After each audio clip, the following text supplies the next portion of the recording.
The He podcast is presented by Villanis in Marang by Alin Anwar.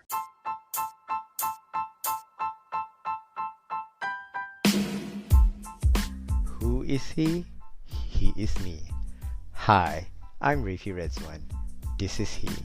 Here is my chance to share some amazing stories with some amazing people that are inspiring to me. He celebrates everyday people of everyday life. He revolves around conversations that inspire others to change the world and make a difference in life, with a little bit of laughter and a whole lot of drama. Join me for personal stories and experiences on health and healing, successes and failures, recovery and discovery, anything relatable, and anything in between. He elevates us to rise again and live our very best life. Just so you know, you are not alone. He is with you. Two sisters have turned their seaside dream into reality with Villanis, a serene retreat named in honor of their beloved grandfather, Anis. Co-owned by Alin Anwar, a renowned entrepreneur and wedding planner with a passion for wellness and yoga, Villanis offers an intimate sanctuary for women seeking healing and self-love. The retreats, designed by a team of wellness professionals, are limited to just 8 guests, allowing for a personalized experience. Visitors can enjoy peaceful kampong life, home-cooked meals, yoga sessions, spa treatments, and the calming embrace of nature. For guests traveling from Kuala Lumpur, transportation is provided to ensure a seamless experience. To view schedules and event dates, visit Villanis_Marang, that's VILLANIS_MARANG on Instagram, or click the link in the description below.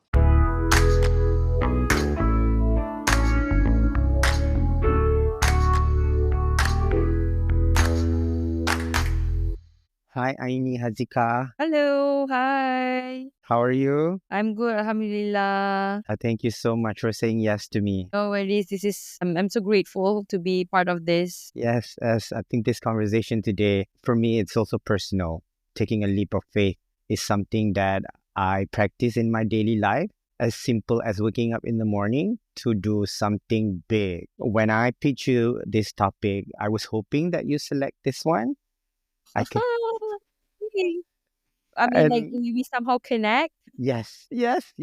And when I was sort of screening your, what feeds your into your on the surface of your social media, I think you resonate with this topic really Thank you. well, and I'm glad you chose this. And I think you want to emphasize on empowering women and strengthening family bonds, especially in today's world.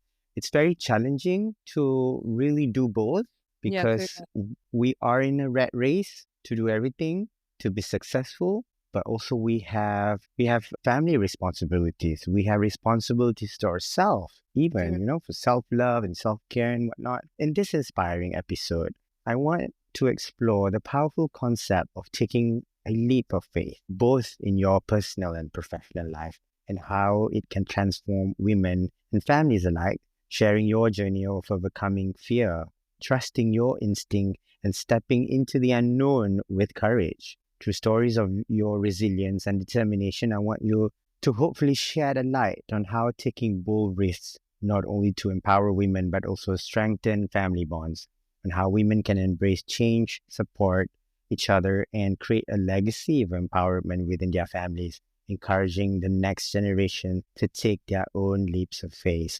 And I know that you are a lawyer yourself. Yeah. Yeah, you run your own law firm, and then you're founder of a clothing brand, you're co-founder of Happy Band Crew and Humanate, and also almost I can say a politician of Party Muda.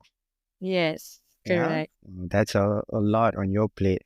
So this is really big on taking a leap of faith. I want to go into this defining of what leap of faith means. What does taking a leap of faith mean to you, both in your personal life, within your family? If you ask me about the term leap of faith. Everyone out there will always think like, leap of faith would mean something so huge, like taking a leap of faith. You're taking something huge, a big step on your life, in your life, for your career, etc. But for me, we didn't realize that, a lot of us didn't realize that taking leap of faith is almost like what we do every single day, making decision, taking up a space, a lot of things actually, even like the smallest things are actually taking leap of faith, because you don't even know what's coming to you. You wake up every morning, for example, right? It's sort of like a routine. Of course, yes, taking care of your children, preparing breakfast, etc.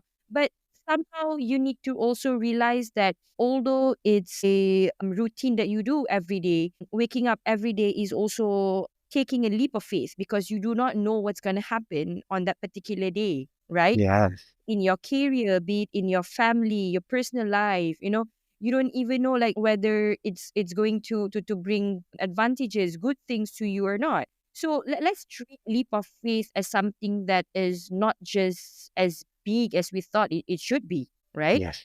Yeah. It should be something that the risk that you take every day, like the decision you make every day, that is leap of faith for me. It's sort of like a trust to your maker, Yeah, you yeah. know? Yeah. Putting a trust because you really don't know what's going to happen. I think without Mm, faith, we wouldn't carry on to this day.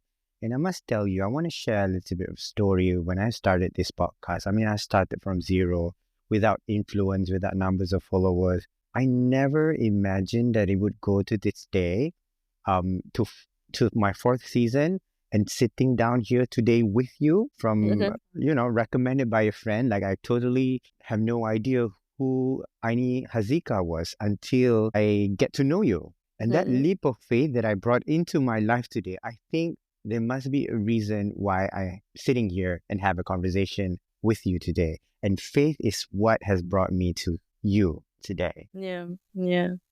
Yeah, Yes. that just reminded me of one small thing. I love to listen to Jay Shetty every morning if I have like my early morning walk.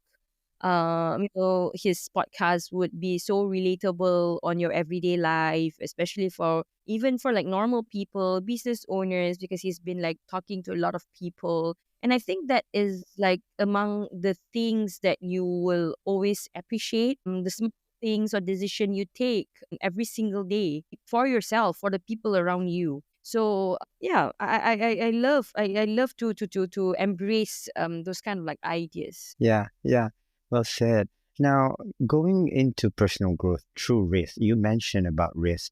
Can you share an experience where taking a leap of faith significantly changed you as a person? Well, if I would go into an experience, that would be undermining myself. But I think that I've taken a lot of like big decision, like a significant leap of faith in my life. Like just it's just too many. Let's just give one example. This is a very personal story, although it's a quite an open story to people who knows me.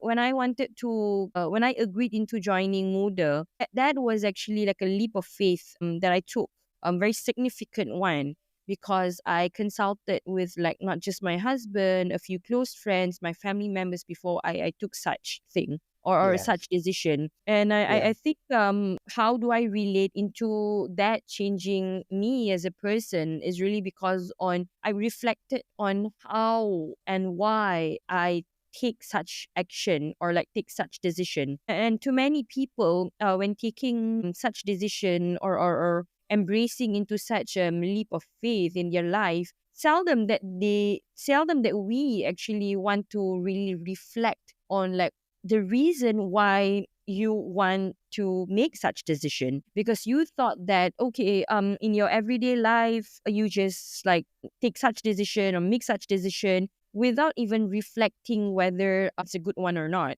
And after being in Muda for like 3 years, and juggling a lot of like other things, I think it has significantly changed me as a person, not just like for myself, but the people around me, people who are in politics, people who embrace the idea of getting to know or being in touch with the environment of people around you. If you ask me, it's really tiring. It's really, really consuming, but that significantly have like changed me to a person where this world doesn't just revolve around me, right? If Yes. I do not care about people around me, then I'm just thinking if I'm able to just live in this world alone. I need to also reflect on other people's work, other people's life, other people's struggle in order for me to be better. So ask me, this is one of like my biggest experience in making in making a decision. Yeah, wow, wow. I think going into politics is a very big risk. For me, is I think mainly does that ever concern of your safety? Because I see sometimes you're quite vocal about certain issues. I think you must have the courage to be speaking about it in public. Mm. Do you ever concern Mm. about your safety, well-being when you're in politics? In all honesty, I think I've never really thought about like safety, Mm. like I Yeah, hope nobody would ever do anything to me. But I think the reason, so some people say to me, like, Aini, you can be vocal because you are a lawyer, so you know how to speak. I think that is not the entire reason why I am a vocal person. Tell me that I am very vocal, even when I was very, very small. I stood up for my siblings. I say what I really want to say, things like that. Maybe that's just the second child syndrome or behavior. I resonate so much to the people around me. Like when I started Happy Bank Crew, I did human aid. I surrounded myself with people that matter in my life, people that could actually ground me to real ground so that I could understand their struggle. So sometimes, I am not being vocal or we're not being vocal just for the sake of saying things out loud. You may be vocal because you believe in such cause, number one. Number two, yes, you're passionate of understanding the real issue that is a struggle to other people. And third, yes, the most important thing is that a lot of like these communities, people who you voice out for, are people who are voiceless, who do not have such voice as you. So that's what I was saying to you earlier, that the most important thing is that if you believe in living in a community where the world is not just revolving around you, you would believe in also protecting other people so that you could live harmoniously together. yeah, yeah. Wow, wow. And then to be in politics, you need to know what the real people are struggling in order to understand and speak for them. And otherwise, you do it for nothing. And then I remember, I think it was Michelle Obama or Barack Obama said that I think both of them or either of them have a law background. Michelle? Michelle, yeah, one of them said that it's good for a politician to have a law background. Mm-hmm. And I think in the journey to become Ainie Haziqah, I feel one day you may get into the day one right yet and speak for people. I do not want to say like a politician need to have a law background, etc., as like one of like the requirement.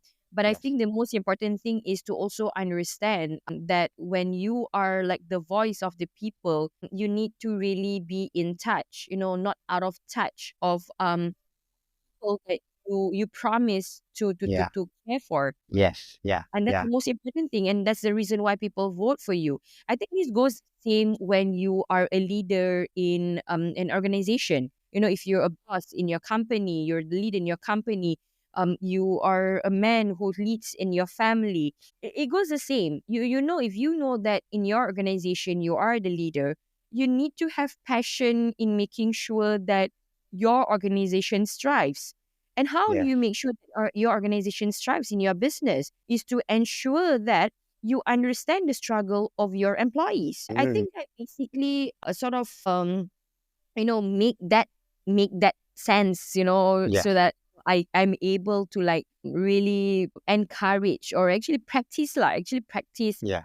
best way in organizing a lot of my platforms. Yes. Yes. I'm curious, when you were in law school, was it conducted in English? Yeah, in Okay. UIT, it is conducted in English. Okay. And then when you practice in Malaysian courtroom, do you have to speak English? Can you speak English in your courtroom? I've never Yeah, been in court. tak juga, Can not really, because like there are certain courts where you have to speak Malay. Oh, Parts, you have to speak English. Tapi most of it, there are times where you have to speak Malay as well, because some yeah. judges prefer for you to speak Malay. Okay, so they allow to speak either language. Yeah, Yeah, not yeah. Bahasa, not it must be bahasa. Okay, bahasa okay. is like the number one language lah. So boleh gunalah, dia tak ada restrict to just one language, eh? Yeah. Okay, okay. Now, because there's a lot on your plate now, you're doing a lot of things for your family, for yourself, family, for the people. This is really, I think that when you do a lot of things, we're getting into impact on family. How has your courage to take this influence and empowered your family dynamics? And now we're going into family. I think the most important thing is that the number one thing that I and my husband and I practice is that being understanding of each other's dynamics. Mm-hmm. My husband is a very private person. Even Yeah. before we got married, he knows what I am into, what my passion is, because my passion doesn't just come after I got married or these 2-3 years. My passion has been there even in politics, the NGO work, like legal, etc. Is already just been there for what, 10 years or more. So Mm-hmm. knows that what he is into. But I think the most important thing is also about like making things out loud, or we talk about it, communicate. Mm-hmm. Mm-hmm. Communication is always the key. And Yeah. I always think that I would feel so depressed at times when I am not able to speak to him. So one day I can just speak to him and say like, I've been talking for like what, 1 week, and I've not been Yes. talking to you what I feel like. That is my dynamic. You know, and I feel that that is very, very important. It's really very important, because like that's how we shape how the family is. Because like really, I can tell you, I'm a very, very public person. Yeah. Like people just come and tell you things, etc. But how do I actually balance between like me Sure. being public and my husband being very private? Of course, there are certain things that we also discuss to ensure that the family dynamic would be maintained. For example, I can share with you example like how do we want to expose our children, like how do we want to talk about our children in especially this whole social media game. How do you entirely want to like project your family in public? Yes. All Yes. these things you also have to respect. If let's say your husband or your partner is uncomfortable with like getting too much public attention, etc. So Yeah. these Yeah. are the things that we always talk about, and that makes up like the dynamic of the family, because this entire conversation or communication is so important, to ensure that I actually get support. I will never be where I am right now if it's not because of like my husband and my family. But yeah, every single time I spoke to my parents, especially on taking such as we said, leap of faith, the decision that I want to make, like these are the people who instantly can tell me like, okay, we'll support you, because they really believe in whatever I choose or do is something that I have thought through. Number one, number Mhm. two, I will always think the right things first, rather than like popularity or whatever. It's always about like making sure that my surrounding feels also good about like such decision. Yeah. Yeah. Wow, it's funny you mentioned it because I mean, people like us, me and you are the same, and then our partners is always the one that that wants to. It's private. Yeah. It's Go on. very, very unique, because like this conversation, even after you get married for like what, 10-20 years, this conversation will always keep on going, because Yes. you understand that your partner is a very private person, but there are Mm, decision makings in the family dynamics that needed you to still voice out. Like betul. kan between like whether you should or you shouldn't do this, like should I say this and that, things like Mm-mm. that. And I believe Mm-mm. that it doesn't, sometimes, okay, this is my coming to 8th year marriage. So I sometimes thought to myself, like, will I still have to discuss this with my husband? And as much as I'm a very vocal person, as you said, a very public person, I still think at the end of the day, in maintaining the dynamic of like how our relationship is, getting to just like discuss properly with him is one of the best thing. Yeah, yeah, yeah. Is there a moment when he's like, okay, let's take a break from this. I need my private moment with you because all this while you've been public. How about a moment of silence? Because I think that's happened to me. We have not been Okay, talking for so 2 weeks just to chill because I've been talking too much. unfortunately, that Uh, always comes from me. Like, okay, okay, I think I okay. want to take a break from this because like I'm so tired of like being out there and like do this Mm, and that. And especially, I think the most the time where I most will be a little bit more private to myself and family is during our family holidays. I would just shut off from like social media for a while and like just really spending time with like my kids because I'm to be honest, as much as people see me very public outside, I realize so much. Okay, I'm having this goosebumps now that I'm actually a very very family person. I've always, as much as as much as cliche as it is, I can tell you that there's so many mothers out there who always feel guilty of of not spending time with their kids. But for me, I think it's not just about feeling guilty, but I feel like it's just the same responsibility I hold while I have other responsibilities, right? To mhm, my kids, it's not just about being guilty that I'm home. I want to be home with my kids because they are part of me. mm, mm, So that's also part of like how we build the dynamic. So one day I told my husband, my husband, oh, I feel bad. Like I don't think like I'm making so much of like contoh lah, so much of like money maybe this month, I can't be spending this much money. yeah, Well, my yeah. husband said to me like really just reflected, like just get me reflected for so many months. He said to me like, you should be grateful for such thing. Sometimes God will not give you everything you want, but look at you this month, you are cooking with the kids, you bring the kids. Mm, Like sometimes we thought that, it's so much about like getting everything, but we didn't realize like, my husband said to me, see, I'm so busy this month, but you are holding the fort. I'm so grateful for you. You should be grateful for that. Because like if I were to be in his place, in his shoes, I would be also sad because like, oh, I'm so busy out here working. I don't have time with my children. While I'm at home at that particular month and am able to actually be with the kids. So there's always pros and cons when taking a leap of faith, making decision. This whole dynamic when you talk about like influencing, empowering our family dynamics, right? It's so huge, or it is such a very huge word when we thought that influencing and empowering your family is all about positivity. yeah, There will yeah. be times where you feel like you are not doing enough, you're not doing as what you're supposed to, but at the end of the day, it's not even negativities or like something that is not as good as you think it is. It's also empowering your family. Yeah. Sometimes just a little bit of story on how I always feel this. My son is coming to 6 years old. He is so clever, and every time he would ask me after I pick up, because I'm the primary parent who pick them up every day from school. So he'll be asking me like, "Mommy, do you have work after 3?" I said, "Yeah, I have." "Oh, I'm really so sad if you have work after." Like, Mm, okay, if I would to take it like the other way around, I would just go like, oh, I'm just gonna be very sad.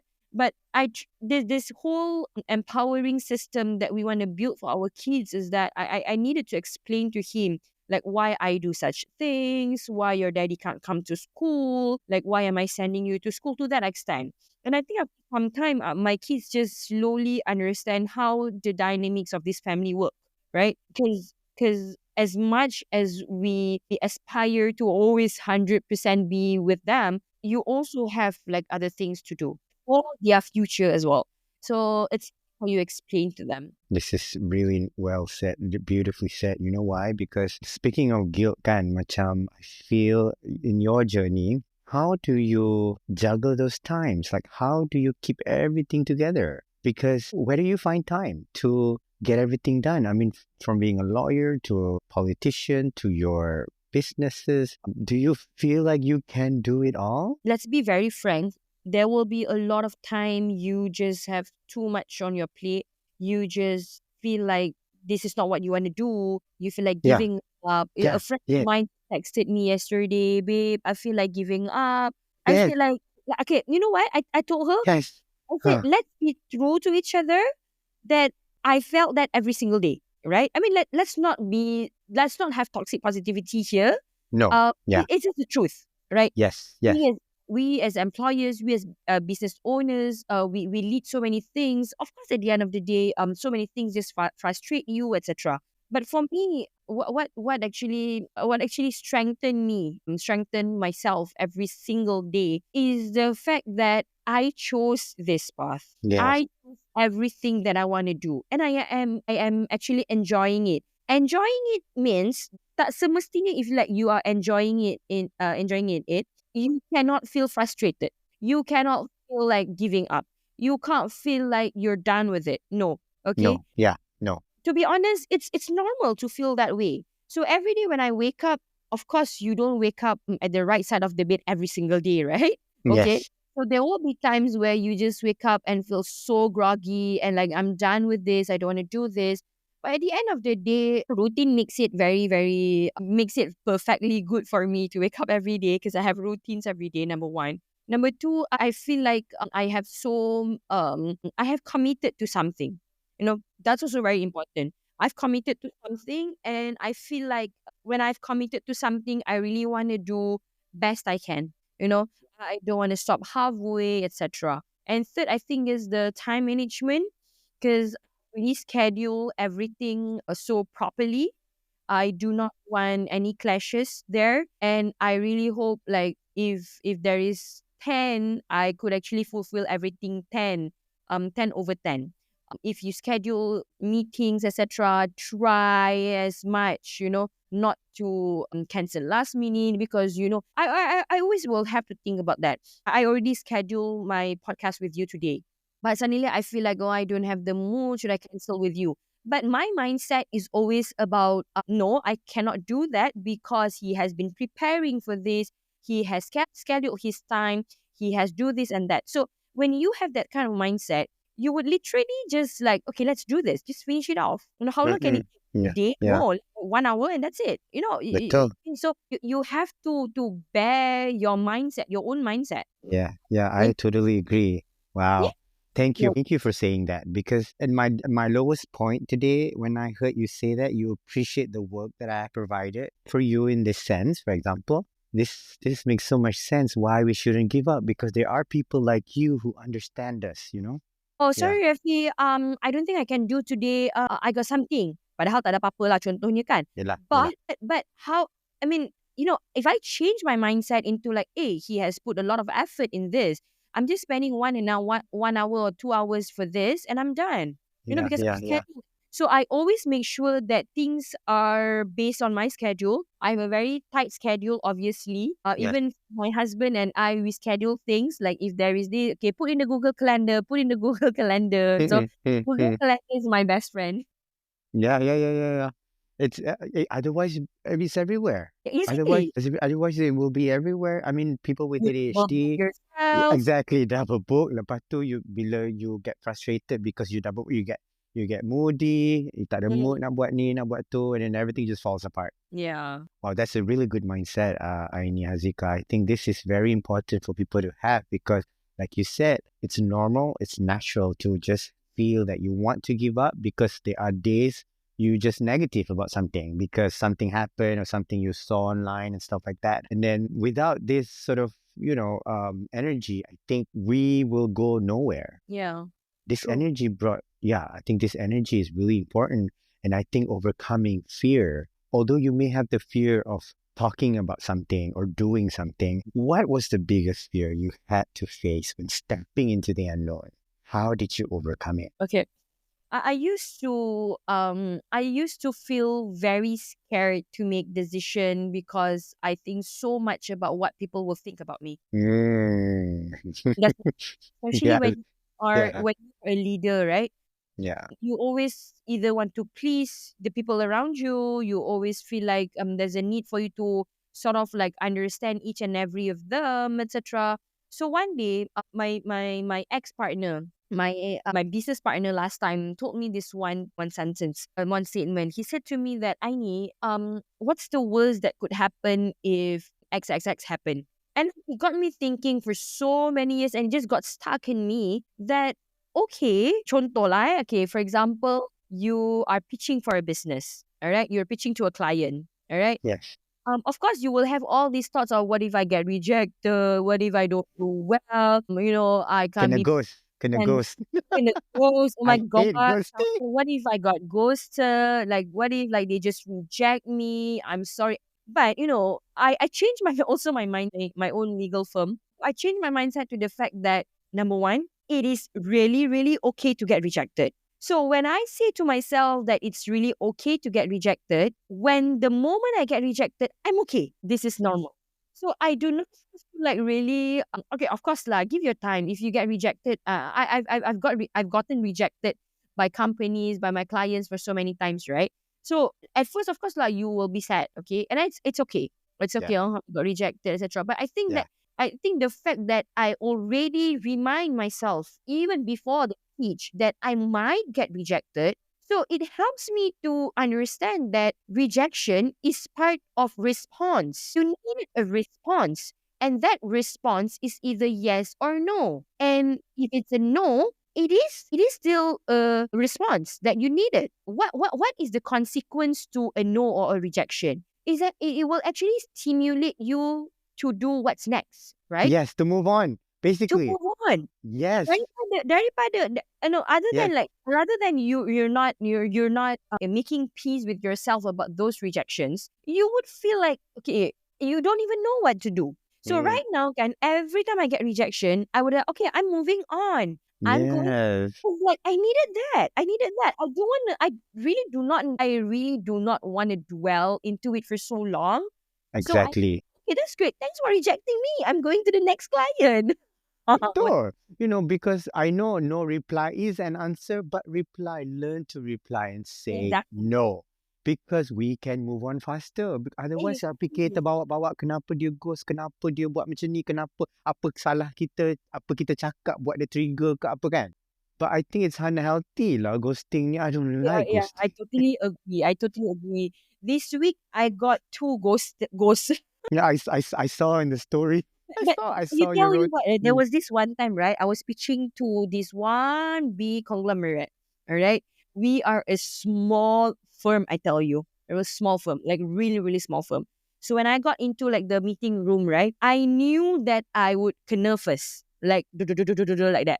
You know what? Like because of a lot of like this experience of getting rejections, getting ghosted, etc. I think I brought in the mindset that let's not get triggered. Let's get cool, calm down. If they want to say anything, ask you some triggering questions, whatever, take it calmly.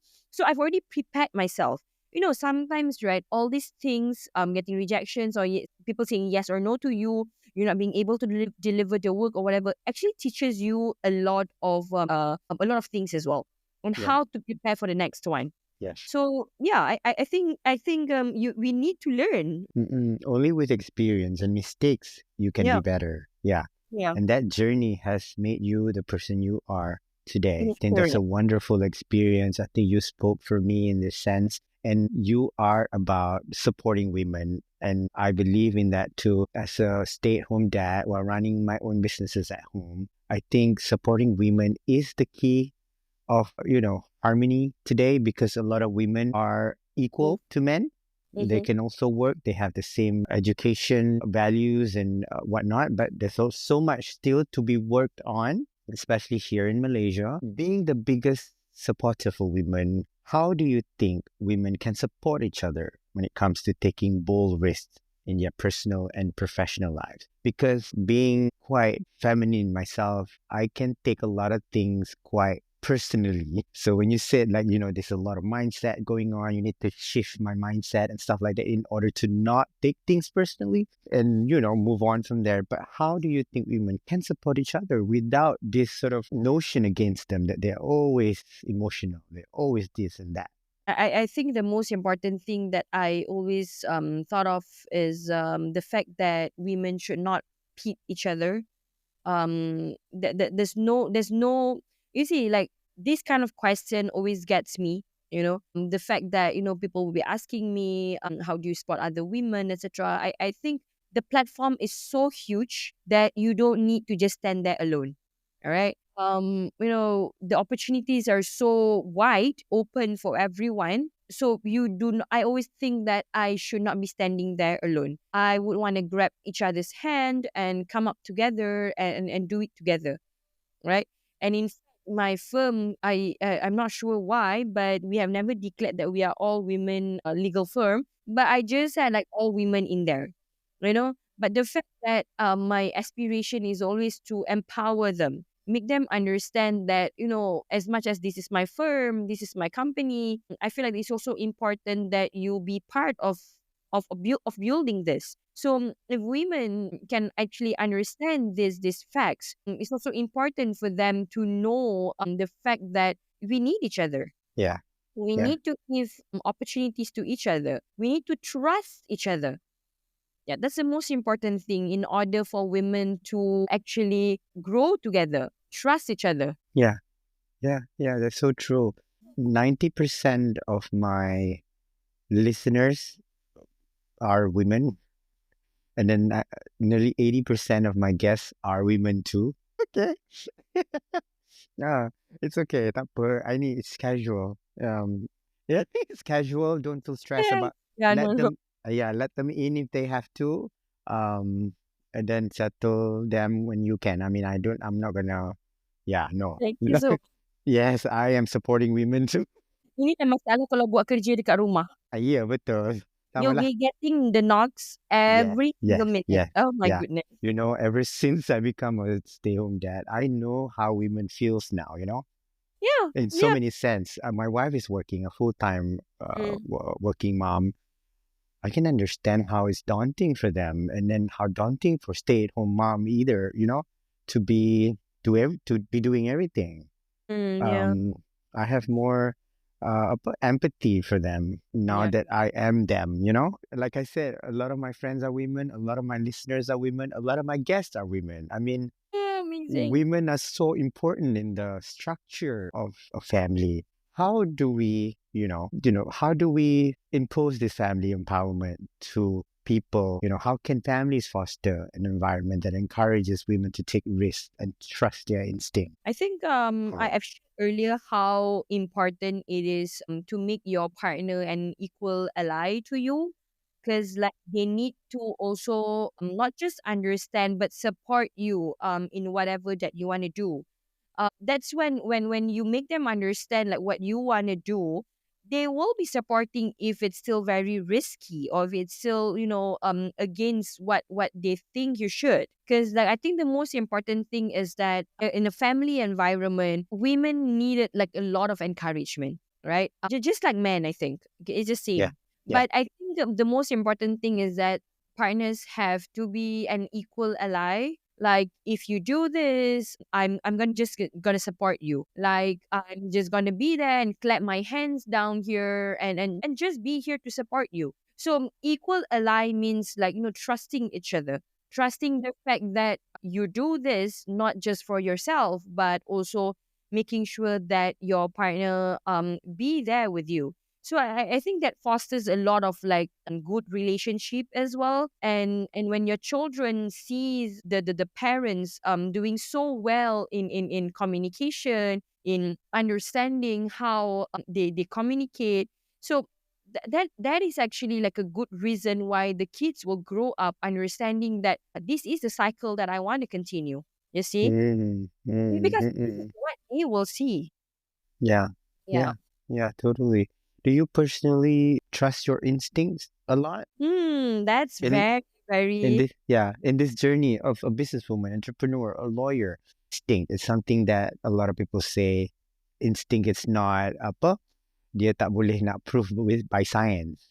Dia macam tak ada bukti kan, Sebab kadang-kadang rasa, you feel it. Your instinct says this. As a man, I must tell you that sometimes my instinct is so strong that I would use my instinct more than my brain. Tapi because because like you said, the mindset and everything is shifted to like, okay, I gotta think rather than using my instinct or personal belief and whatnot. I believe so much in my instincts because Wow, you know why? beautiful. Yeah. Because it's so important in making decisions, Yes. Sometimes your head will tell you that your calculation in your head doesn't make sense. Ainie, you can't achieve this within this 3 days, for example. But I think there's a lot of I think this is also spiritually yourself and how you Yes. believe that like God will help you, Allah will help you. It's also so important to strengthen in believing your instinct, because like instinct is also how you practice your spiritual, right? Yes. Yeah. So I sometimes just like tell myself so that like my heart can tell my brain that no, I can do this. Yeah. I will make this happen. Because Yeah. sometimes kan macam of course there will be like a fight between how your calculation in your brain would be and also how your heart would say, right? But I think spiritually I'm so believe that like God will help me in whatever circumstances that I am in, because like I believe that He will definitely help me. So a lot of my instincts comes from that as well, right? Yeah. Yeah. I really trust that well I'm not gonna do things perfectly, but Yeah. I know that I whatever I'm doing is for the best interest of not just myself but people around me. Yeah. And that comes to balancing faith and doubt, because I think we do come across strong faith and at times we do come with strong doubt. How do you navigate the balance between having faith in your decisions and dealing with self-doubt? In Islam kan, self-doubts come actually when like the shaitan will tell you, you cannot ni, you won't have enough money to pay the salary by this month because these are, things Yeah. like that lah, just come, things like that just Betul. come, Betul. right? Yeah. But Yeah. when you believe so much in how Allah gives you the rizki, like you believe so much how you practice spiritually the things that you need to do, right? I believe that it will actually be bigger or more enormous than whatever these self-doubts have. Like every single day, right? I will wake up having self-doubts. Like, okay, Aini, you have so many commitments, you have liability, etc. Like, you will be doubting yourself. Can you ever do this? Can you complete this? Can you close this client? You have to pitch this and that. You have to like get this much. You always will have these self-doubts. One thing that just push that all away is when I just tell myself that I'm just gonna wake up today and do my best and leave everything else to Allah. I believe so much in that I think that it's so helpful to myself. Because as a business owner who runs multiple things, like trying to catch my breath, even to the smallest of things, I would always have this self-doubt. I mean, I cannot be telling you all the positive things today.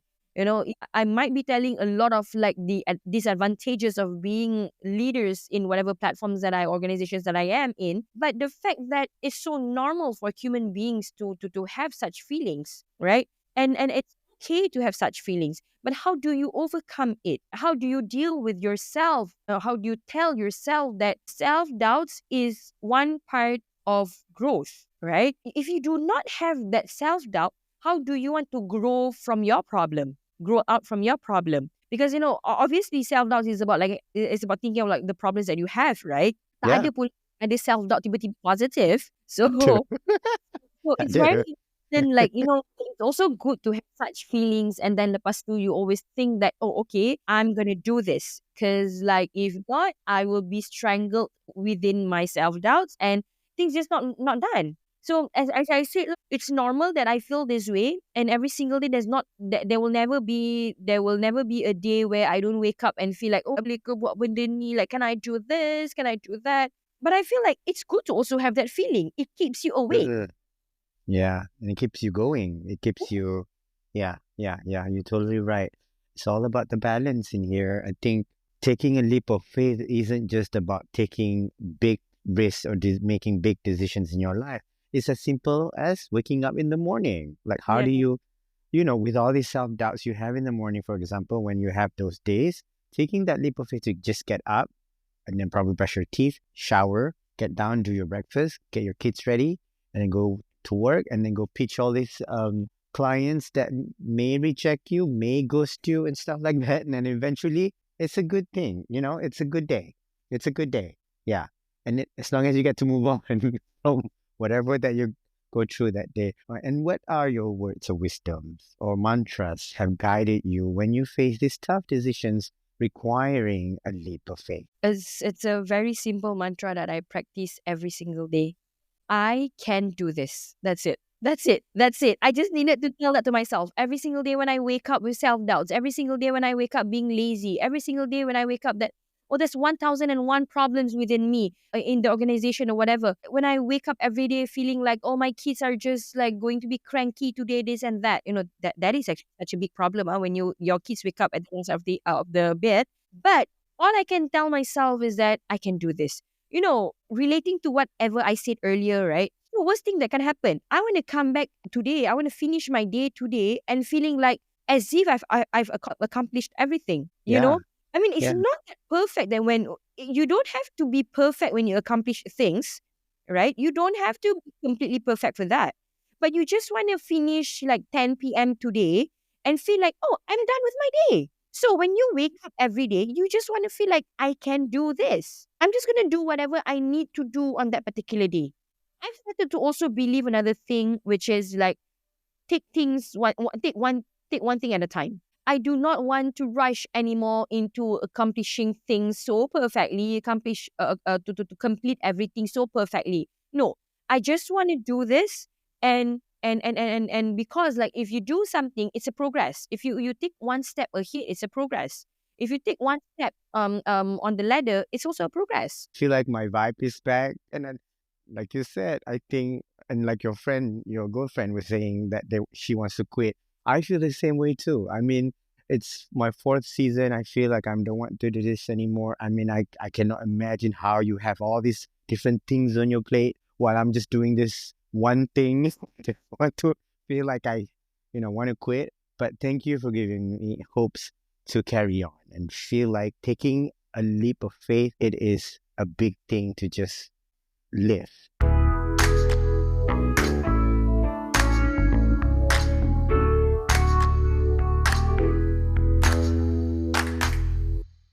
Before we end the conversation, Ainie Haziqah, what are your hopes and dreams for the future, both for yourself and the legacy of empowerment you wish to leave within your family? I really, like kalau in bahasa, right, they would say, I can't remember the peribahasa is something like harimau mati meninggalkan or something, manusia mati meninggalkan nama, right? Uh-uh. So in a better word, something better that I want to explain is that I want to leave the world not being popular. I want to Mhm. leave the world with with a good legacy. Like people remember you for the good things you say, people remember you for the good things you do, Yes. and that is all enough for me. As much as we have like commitments, liabilities every single day, like thinking this and that, but I feel like you cannot buy happiness with money, right? No. If Yeah. people are so thankful for you for that particular day, that is absolutely how great you can end your day. Yeah. Betul. Because I remember this one thing when it was COVID time. I was so heavily into Happy Bank where we had like thousands of people, hundreds of people in a day even, and then the big flood came in. And to be honest, as much as it was so damn stressful because it's COVID, I was so grateful because I end my day every single day feeling so satisfied to be helping others. And I always believe in that kind of like hopes and dreams. I just want to finish my life being remembered as somebody who is there to just like, make people happy, as much as you a lot of like things on your plate, but you can never ever pay, or you can never ever value how much happiness you can give to people. Yeah. This is how, I don't know how whether it is explained or not, but I feel like it's also, it's very very important for me to not as if like make people happy when people go to sleep every night not thinking badly about you or something, because this is like a world we live together. All you can do is just do your best. And this is what being the service of others is all about. And I think carry on this work that you do. I think you're doing an amazing job. I wouldn't have, be sitting here to you today if you weren't, but you are an inspiration to me. I think thank you for sharing this story with me. Thank you for saying yes. Thank you for Me. being there for others when they need you without asking for anything back. I think that's the most important, the legacy that you have left to a lot of people. Thank you, Ainie Haziqah, for sharing your story with me. Thank you for having me today.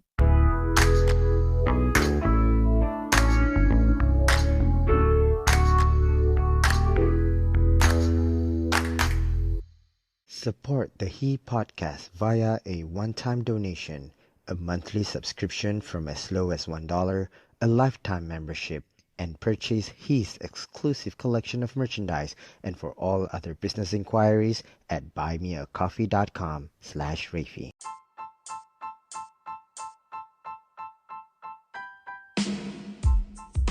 Thank you for listening to He.